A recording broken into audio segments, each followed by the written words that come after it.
오늘 우리에게 주시는 하나님 말씀은 신명기 26장 16절에서 19절까지 말씀입니다. 오늘은 사순절을 맞이해서 첫 번째 주일입니다. 해서 첫 번째 주일에 우리들이 기억하라 라고 하는 제목으로 하나님 말씀을 함께 듣는 시간을 갖기를 원합니다. 그리스 로마 신화라고 하는 이야기책이 있어요. 이제 근데 소재는 신들을 소재로 이야기를 하고 있지만 더 엄밀히 말하면 일종의 그 철학 서적이라고도 할 수 있는 그런 이제 책이에요. 옛날 이야기라고도 할 수 있고 하는 그런 이제 책인데 거기 보면 이제 그 나름대로 어떤 그 이야기가 진행되면서 각각의 의미들이 있지요. 그리스 로마 신화에 나오는 강이 하나가 있습니다. 이름을 레테라고 부르는 강인데요. 이 강은 어떤 강이냐 하면요. 사람이 죽으면 죽은 사람이 건너가는 강이 레테예요.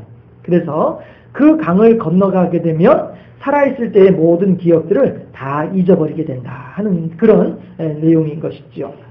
그래서 왜 그리스 사람들은 왜 레테라고 하는 망각의 강을 그렇게 생각을 했을까 하는 것이에요. 왜 그럴까요? 워낙에 이 세상에서의 삶이 힘드니까, 어려우니까, 괴로우니까. 그런데 그 기억을 죽은 뒤에도 그 기억을 그냥 가지고는 가고 싶지 않다. 아마 이것이 그리스 사람들의 생각이 아니었을까. 그러다 보니까 이 레테라고 하는 망각의 강이라고 하는 것도 생각해낸 것이 아닐까. 이런 생각을 해보게 됩니다. 그렇죠? 우리도 마찬가지로 내 지나온 날들을 다 이야기하려면은 사흘 밤낮을 이야기해도 모자라. 책을 12권을 쓰고도 남어. 이러신 분들 더러 계실 거예요. 그러나 우리들이 하나님께서 그러한 것들에 대해서 때로는 잊어버리게 하시고 때로는 그 아픔을 희석시켜 주기도 하시고 그러면서 이제 우리들이 지나간 날에 얽매여 있기보다는 앞날에 대한 소망으로 새로운 힘을 얻을 수 있도록 해주시는 분이 또 하나님이다 라고 하는 것이지요. 그런 가운데에 우리가 많은 것들을 잊어버릴 수가 있겠죠. 또 많은 것들을 잊어버리고 살기도 하고요. 재밌는 이야기가 하나가 있어가지고 같이 한번 소개를 해보고자 합니다. 치매에 걸린 할머니가 택시를 타셨어요. 그런데 택시 기사도 또 마찬가지로 이상한 사람이에요. 그래서 한참을 이제 택시를 타고 가다가 할머니가 갑자기 잠깐만 기사 양반 내가 지금 어디로 가자고 했죠? 이렇게 질문을 했어요. 그랬더니 택시 기사가 툭 보더면서도 아니 할머니 언제 타셨어요? 감사합니다. 택시기사가 더 골치 아픈 사람인 거예요. 승객이 언제 탔는지도 몰라. 그러니까 어디로 간지도 모르는 거 아니겠어요? 네. 이렇게 우리들은 잊어버리는 일들이 더러 있습니다. 그러나 우리들이 반드시 잊지 말아야만 할 것이 한 가지가 있죠. 예전에 TV 문학관이라고 하는 프로그램이 있어가지고 참 즐겨 이렇게 보곤 했었었는데요. 그 중에 한 가지 대목이 설교 준비하면서 생각나는 장면이 있습니다. 이제 요즘으로 말하면 노숙인이 있죠. 행여병자 한 사람이 정신병원에 이제 들어오게 수용이 되게 되었어요. 그런데 이 사람은 전혀 기억을 못해요. 아무런 기억도 없고요. 스스로 지문도 다 지워버리고 나갔어요. 그러니까 사람들이 다들 과연 이 사람이 어떠한 사람이었을까? 예전에 어떠한 사람이었을까? 이런 것들을 궁금해하는 그런 내용이었었어요. 그런데 이 사람이 그 모든 것들을 다 잊어버리고 스스로가 자기의 과거를 다 그렇게 닫아놓고 있으면서도 불구하고 한 가지 잊지 못하는 게 있었어요. 그게 뭐냐 하면 이거예요. 이 손가락 3개를 이렇게 까딱까딱하는 이거였었어요. 그래서 사람들이 그 모습을 보면서 저 사람은 분명히 건강했을 때의 이발사였을 것이다. 이렇게 짐작을 하는 거예요. 그렇게 자기의 평생 동안의 직업으로 가지고 있으면서 그렇게 본능처럼 되어져 버린 이 손가락질 까딱까딱하는 이거는 모든 기억들을 다 버린 상태에서도 이것만은 기억하고 있는 그런 내용으로 TV 문학관이라고 하는 프로그램에서 그런 스토리가 진행된 것이 기억이 났었습니다. 이렇게 우리들은 많은 것들을 잊어버릴 만한 것들도 있고요. 또 잊어버려야만 하는 것들도 있습니다. 그러나 반드시 잊지 못하는 것이 있습니다. 그런가 하면 반드시 잊지 말아야만 할 것도 있습니다. 잊지 못하는 것이라고 한다면은 얼른 잊었으면 좋겠다라고 하는 그런 내용들도 있을 수 있겠죠. 그렇잖아요. 맞아요. 내가 30년이 지났음에도 불구하고 그때 그날 일은 내가 선명하게 기억이 나. 내가 지금도 그날 일만 생각하면 이가 부득부득 깔려. 이런 것들은 얼른 잊어버리는 게 좋아요. 그렇지 않습니까? 그런 것들은 얼른 잊는 게 좋아요. 그래야 내 정신 건강에 좋습니다. 그러나 하나님께서 우리들에게 어떠한 상황이 있다 할지라도 결코 잊어서는 아니 된다라고 말씀하신 내용이 있다라고 하는 것이죠. 그것이 무엇인가? 사순절 기간을 지내면서 우리들이 하나님께서 반드시 잊지 말아야만 한다라고 말씀하신 것이 무엇인가? 오늘 신명기 26장 말씀을 통해서 함께 그 말씀을 들으면서 알았어요 하나님, 제가 이러한 것들에 대해서는 결코 잊지 않겠습니다. 결단할 수 있는 하나님 뜻에 순종하는 우리 모두가 되을 수 있기를 바랍니다. 우리가 반드시 기억해야만 할 것, 첫 번째는 무엇이냐 하면은요, 규례와 법도를 기억하라라고 하시는 거예요. 우리가 오늘 본문을 삼아서 읽지는 않았지만 26장 1절부터 15절까지 나오는 내용이 뭐냐면은요, 너희들의 토지 첫 소산에 대해서 하나님께 드리거라. 또한 너희들의 소득의 11조에 대해서 하나님께 드리거라. 그런데 드리되 그냥 갖다 그냥 툭하니 여기 있어요 드리는 것이 아니라 드릴 때에 순서가 있고 절차가 있다. 그게 무엇이냐? 이걸 가르쳐 주는 것이 신명기 26장의 1절부터 15절까지 있는 내용이에요. 그러면 그 내용, 그 절차 가운데 가장 중요한 것이 뭐냐 하면 우리 조상들은 다 유리방황하는 나그네들이었습니다. 그리고 그 조상들은 애굽에서 온갖 고생을 하던 그러한 집도 절도 없었던 나그네들이었습니다. 그럼에도 불구하고 하나님께서 강한 손과 편팔로 우리 조상들을 돌봐 주셔서 이 가나안 땅에 정착할 수 있도록 해주시고 늦은 비와 이른 비로써 은혜를 베풀어 주시고 자비를 베풀어 주셔서 우리 조상들과 더불어서 우리들까지도 이렇게 하나님의 은혜 가운데 풍족한 소출을 거두면서 편안하고 행복하게 지낼 수 있도록 해주시니 너무나도 감사합니다. 이런 내용으로 하나님께 소득을 11조를 드리고 첫 소산을 하나님께 드리도록 하라 라고 모세가 이스라엘 백성들을 향하여서 지금 권면하고 있는 거예요. 그러면 바로 그 규례와 법도 하나님을 향하여서 드릴 때에 이렇게 드려야 합니다. 하나님께 드릴 때는 이런 모양으로 드려야 합니다. 하나님께 드릴 때는 이런 내용으로 드려야 됩니다. 라고 한 이 규례와 법도 이거를 기억하라 라고 말씀하시는 거예요. 왜 그래요? 우리들의 조상에 대해서 우리들이 알아야만이 우리들에게 하나님께서 어떠한 은혜를 베풀어 주셨는가를 알 수 있기 때문에 그렇습니다. 잠언 29장 18절 말씀에 어떤 내용이 있느냐면요, 묵시가 없으면 백성이 방자히 행하거니와 율법을 지키는 자는 복이 있느니라.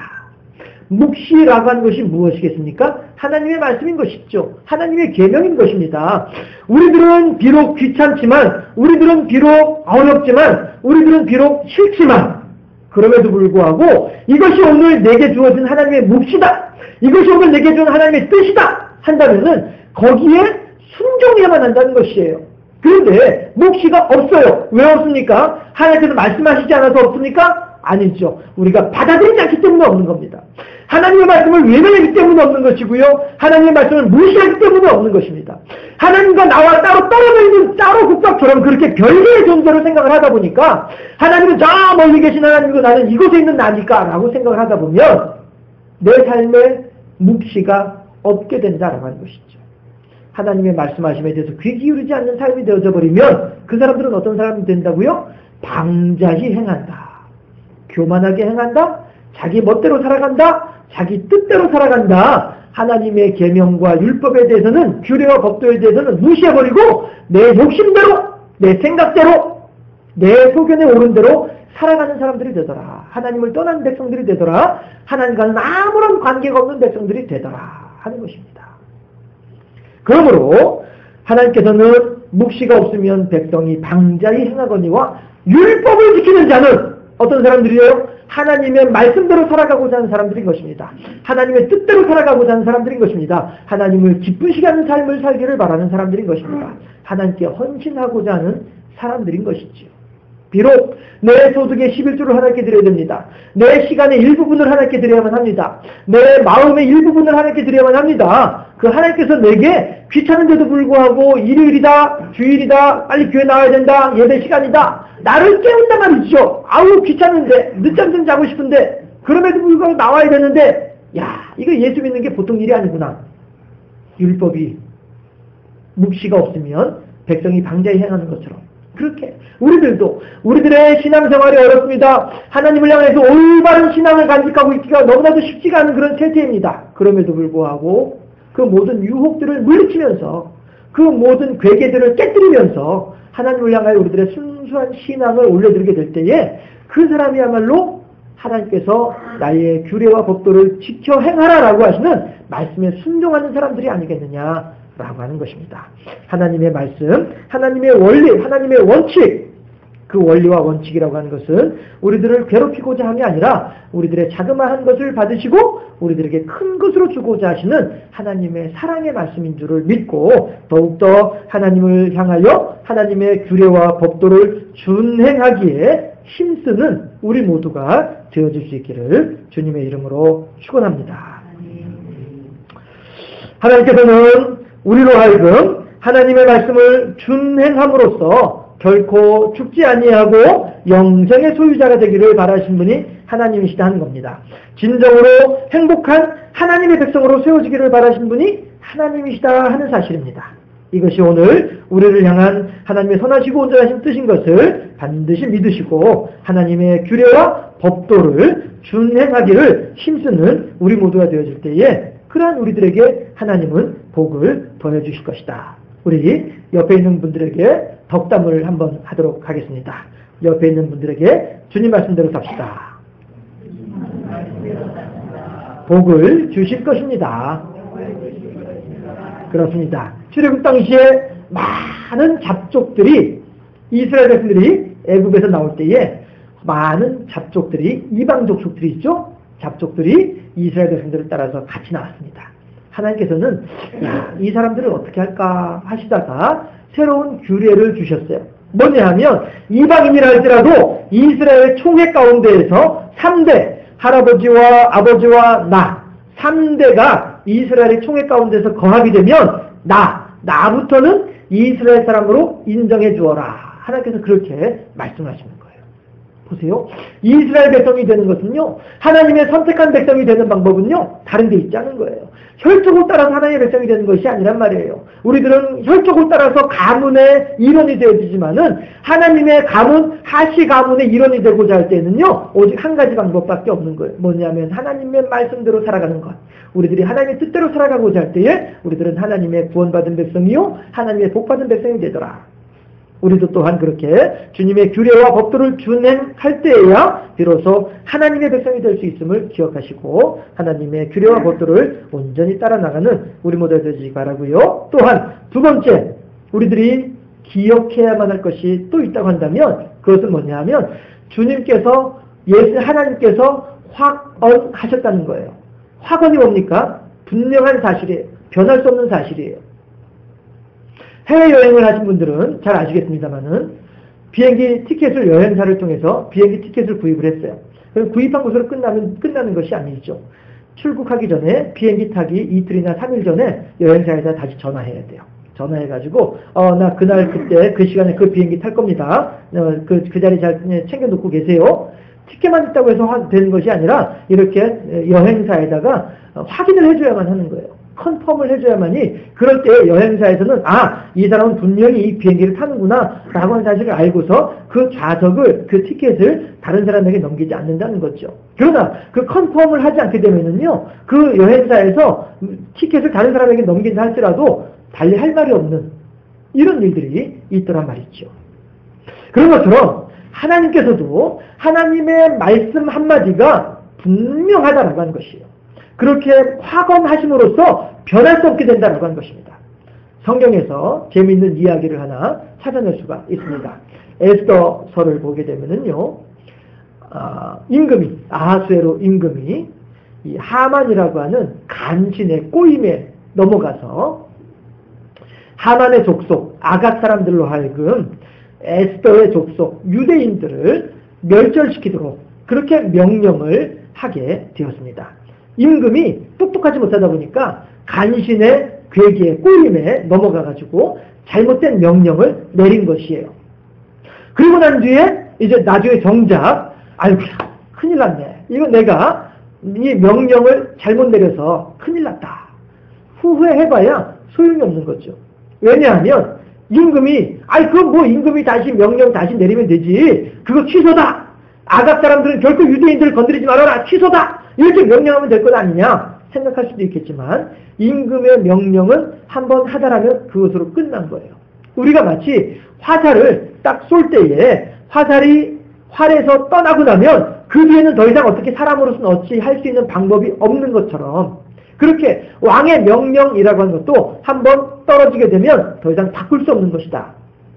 그러다 보니까 이 임금이 아하스웨로 임금이 어떤 방법을 생각했느냐 하면은 자 지금 아각 사람이 유대인들을 멸절시키는 날이 있는데 그 날보다 하루 앞서서 하루 전날에 도리어 유대인들로 하여금 아각 사람들을 멸절시키라고 새로운 명령을 내리면 되는구나. 이렇게 해서 일이 진행되는 것을 우리가 볼 수가 있어요. 자, 보세요. 임금이 한번 내린 명령은 결코 바꿀 수 없습니다. 임금이 한번 명령한 내용은 결코 수정할 수 없습니다. 물론 취소는 안 됩니다. 그러므로 임금의 입장에서는 이 민족도 중요하고 저 민족도 소중한 것이지요. 목사 입장에서 그렇더라라고 하는 것입니다. 목사 입장에서는 어느 교인 한 사람인들 소중하지 않은 교인이 없다라고 하는 것이죠. 그래서 어느 한 사람이 이런 일이 생기고 어느 한 사람이 어려운 일을 겪게 될 때에 그 아픔이 그것이 그냥 무심히 지나갈 수 없는 그런 일들이 되어지더라 하는 것이죠. 임금도 마찬가지 아니겠어요? 다 내 백성인데 그런데 한 사람의 임금이 엉뚱하게 잘못 생각을 하다 보니까 이제 한 민족이 없어져 버리고 마는 그런 아픔을 겪을 수밖에 없게 되더라.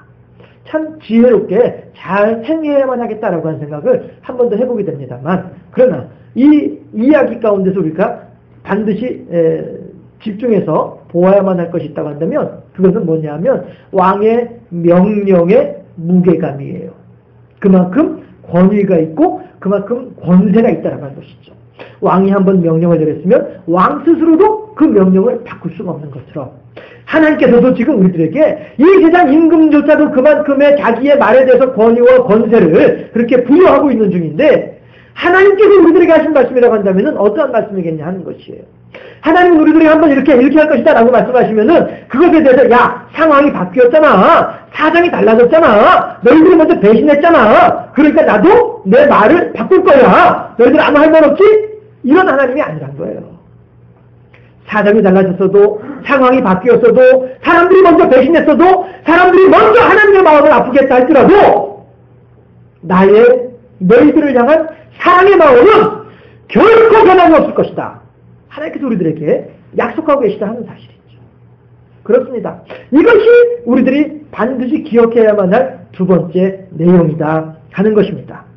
사람들은 이런 모습 따라 사람들은 이런 상황 따라 마음이 달라지고 변하는 것이 사람이지만 하나님은 결코 변하지 아니하고 우리들을 하나님의 보배로운 백성으로 삼아주겠다라고 약속해주고 계신다 하는 것입니다. 그런데 어떻게 해야 우리들이 하나님의 보배로운 백성이 될 수 있다고요? 오늘 18절 말씀에서 하나님의 명령대로 살아야만 할 때에 살 때에 그때 우리들을 하나님의 보배로운 백성으로 삼아주시겠다. 우리들이 하나님의 말씀대로 하나님의 명령대로 살아갈 때 그 일이 가능하다. 이 길만이 생명의 길 참 복된 길이라 항상 내게 말씀하셨소. 다른 교회에서 이렇게 하면은 같이 노래 따라 불러주고 하던데. 이 길만이 생명의 길 참 복된 길이라 항상 내게 말씀하셨소. 난 예수가 좋다오. 예수가 좋다오. 주를 사랑한다고 베드로 고백처럼 나 예수를 사랑한다오. 아멘. 오직 주님의 말씀대로 준행함으로써 보배로운 하나님의 백성의 길을 걸어가는 아름다운 우리 모두의 삶이 될 수 있기를 주님의 이름으로 축원합니다. 마지막으로 우리를 주님의 성민이 되게 하겠다라고 하는 이 약속의 말씀을 우리들은 또한 반드시 기억해만 하겠다 하는 것입니다. 오래전에 이탈리아라고 하는 나라에 도나텔로라고 하는 조각가가 살고 있었답니다. 뭐 저는 그 사람 직접 만나본 적도 없으니까 그냥 이렇게 전해드리도록 하겠습니다. 그런데 그 사람이 아주 커다란 대리석 덩어리를 하나를 조각가니까 돌을 가지고서 조각을 하는 사람이니까 대리석 덩어리를 하나 이제 주문을 했는데 이 업자가 납품을 하면서 잘못 납품을 했어요. 뭐냐 하면 돌이 막 중간에 흠이 있고요. 막 이게 이렇게 작품으로 쓸 수가 없는 거예요. 그래서 도나텔로라고 하는 조각가가 막 화를 내면서 그 돌을 다시 반품을 했어요. 가져가시오! 가져가고 빨리 돌값도로 내놓으시오! 이렇게 막 화를 내면서. 그랬는데 그 장면을 누가 봤냐 하면 미켈란젤로라고 하는 사람이 그 장면을 본 거예요. 그러면서 미켈란젤로는 가만히 그 돌을 보면서 그래, 이 돌이 이렇게 흠도 있고 금도 쫙 까있기도 하고 야, 이거 영 쓸모없는 돌인 것 같아. 그런데 가만히 있어보자. 요거 잘하면 요거 작품이 하나 나오겠는데? 이런 생각이 드는 거예요. 그러니까 도나텔로라고 하는 조각가는 쓸모없는 돌이다! 라고 버렸지만 미켈란젤로라고 하는 조각가는 야, 요거 봐라, 요거 멋있는 작품이 하나 나오겠다! 생각을 하는 거예요. 그래가지고 도리어 그걸 사다가 쪼고 깎고 밀고 갈고 해가지고 나온 작품이 있는데 그게 다윗상이라고 하는 조각품이에요. 한번 보실까요? 이 그림이에요. 저는 뭐 이 예술적인 감각이 왜 웃으세요? 예, 아니 왜 계속 보여주세요? 예, 사실 저도 이 그림을 보여드릴까 말까 하다가 예술 작품이니까 우리들은 뭐 그렇다 할지라도 서양 사람들은 이것이 아주 잘 만들어진 그런 작품이라고 얘기를 한대요. 그래서 저는 뭐 예술적인 그런 감각이 별로 없어서 잘 모르겠습니다만은 여러분들은 예술적인 감각이 뛰어나시니까 야, 정말로 멋있구나 이렇게 하실 수 있을 것 같아서 그래도 이렇게 한번 보여드려요.